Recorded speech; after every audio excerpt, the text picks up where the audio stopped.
Hi guys, Pete the Wargamer here and welcome back to another bolt action painting tutorial.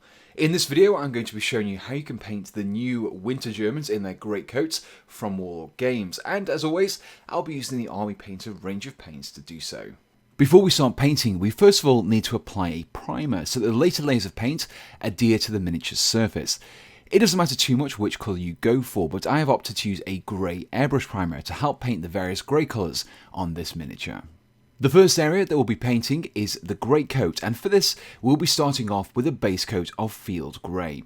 As with all the base coats that I'll be painting in this video, you'll want to mix this paint with some water in roughly equal quantities to make the paint easier to work with. With our paint thinned out, we now want to paint the entirety of the greatcoat. Don't worry about getting perfect coverage with your first layer, as this is why we watered down our paint. After applying your first layer, allow the paint to dry before applying a second layer over the top. This layering technique will give a much smoother finish whilst avoiding the possibility of obscuring details by applying the paint too thickly. With our base coat completed, we now want to apply a wash of dark tone over the coat.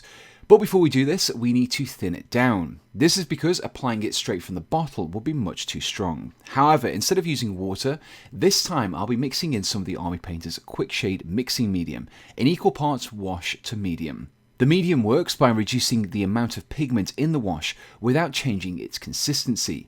I find that this results in a much smoother and more subtle result than mixing in with water. However, if you don't have access to this medium, you could instead use a distilled water. With our wash thinned, we now want to apply our dark tone mix across the greatcoat. The wash will flow into all of those recesses and create the effect of shading, which will help to improve the miniature's level of detail. In this next step, I'll be continuing with the greatcoat, and this time I'll be applying a highlight to it, and for this I'll be using Filthy Cape. This time we want to use slightly less water than with our base coat, so instead of mixing the paint with water in equal quantities, we instead want to only use half as much water as paint, creating a 2:1 ratio of paint to water. With our slightly thinned Filthy Cape, we now want to lightly drag the tip of a thin brush along the raised edges of the coat. This will create a small line of lighter paint along those edges, which helps to keep the raised folds standing out, giving the coat much more detail. By thinning down the mixture, we should make this task much easier, as the flow of paint should be much smoother than if you had used it straight from the bottle. With the coat completed, we now want to start working on painting the scarf and gloves of our German infantrymen. This time I'll be starting off with a base coat of Dungeon Grey. Take care when applying this base coat not to overspill onto the greatcoat that we've already painted. Follow the same steps as we did with our base coat earlier and ensure that you thin down your paint and apply it in several thin layers. After allowing our base coat to dry thoroughly, we now want to apply another wash of dark tone over the gloves and the scarf around the head. This wash will not only serve to improve the level of detail by flowing into those recesses, but also to darken down the grey colouring slightly. This will make the edge highlight that we will be applying in the next step much more prominent. Remember to mix in your quick shade mixing medium with your wash before applying it to your miniature. To finish off, we now want to apply an edge highlight of ash grey to the raised edges of the gloves and the scarf. Paying particular attention to the joints in the fingers will really help to improve their level of detail. The next area of the infantryman to paint is the wooden furniture on his rifle. To create a slightly reddish brown colour, I'll be using fur brown as a base coat.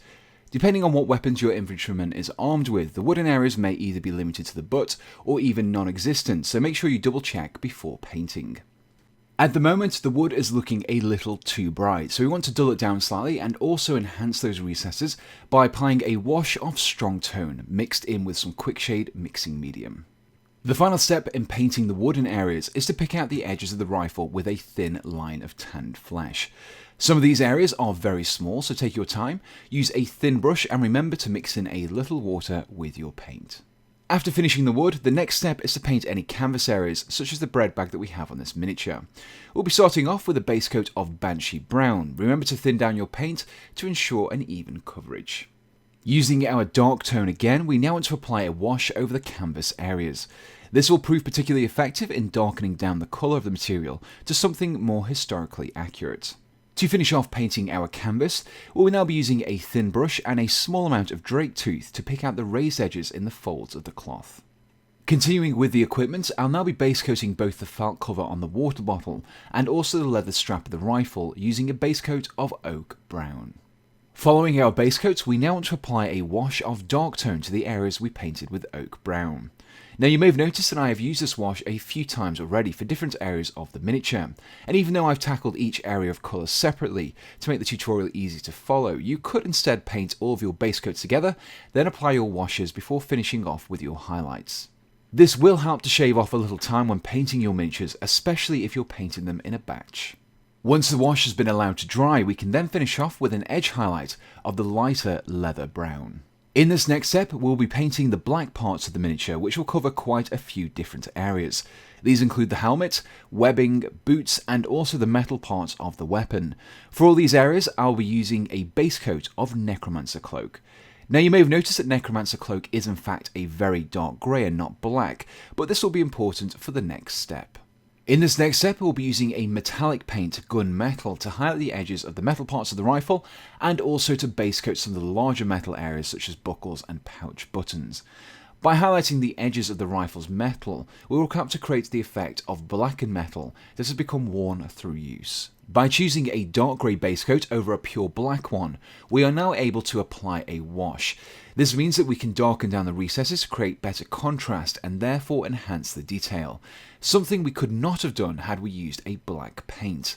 So for this step, apply your dark tone wash over all of your Necromancer Cloak areas, as well as the areas that we painted using gunmetal, in the same way as we have done in previous steps. With the wash completed, we can now start to work on highlighting the black leather using a very thin line of Spaceship Exterior. A thin brush is important here, as by applying only a thin line, we can give the effect of light reflecting off a shiny leather surface. One of the few remaining areas of our miniature to paint is the skin, and for this I'll be base coating using Kobold Skin.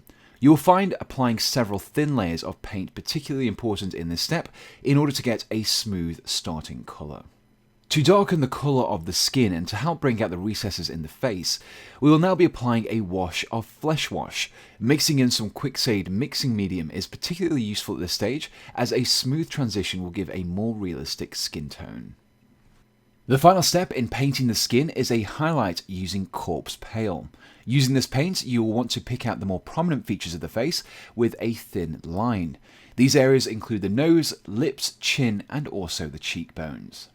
At the moment, our infantryman would look perfect on your tabletop, but there are a few additional wintry details that we can add to him. For both of these, I'll be using Spaceship Exterior. First of all, we want to give the helmet the appearance of having been painted white at some point, but not particularly well. We can achieve this by applying the paint using a small piece of foam or makeup sponge. Lightly dab the paint over the helmet, ensuring the areas of the darker Necromancer Cloak remain visible, to give the impression that some areas weren't properly painted or have lost the paint through wear and tear. We can also add extra detail to our German by using our foam and Spaceship Exterior to lightly add paint to the bottom of the greatcoat and also across the shoulders. Use a little less paint than before and build up the paint steadily to create the effect of snowflakes that have stuck to the coat in the cold environment. In Warlord Games' Winter German set, there are a number of different head options to choose from, so let's quickly take a look at how to go about painting a couple of them. For the heads with helmet covers, start off with a base coat of Spaceship Exterior. Once the base coat has dried, wash with dark tone ink, before finishing off with an edge highlight of matte white. For the Ushanka heads, paint the cloth of the hat in the same way as the greatcoat, starting off with field grey, followed by a wash of dark tone ink, and finally an edge highlight of Filthy Cape. For the fur, start off using Werewolf Fur, then apply a wash using Strong Tone. Carefully highlight the fur using Leather Brown and then pick out the insignia using Spaceship Exterior. And here we have the completed miniature. I finish off the painting by giving him a snow-covered base, following the same steps as those detailed in my recent snow basing tutorial. I also sprayed the whole miniature with an anti-shine matte varnish to remove any glossy effect from the surface.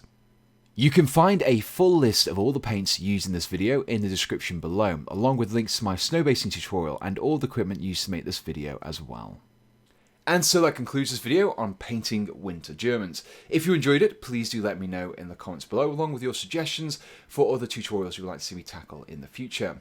Additionally, if you were interested in supporting me in making more tutorials, you can do so by checking out my Patreon page, which you can find a link to in the description below.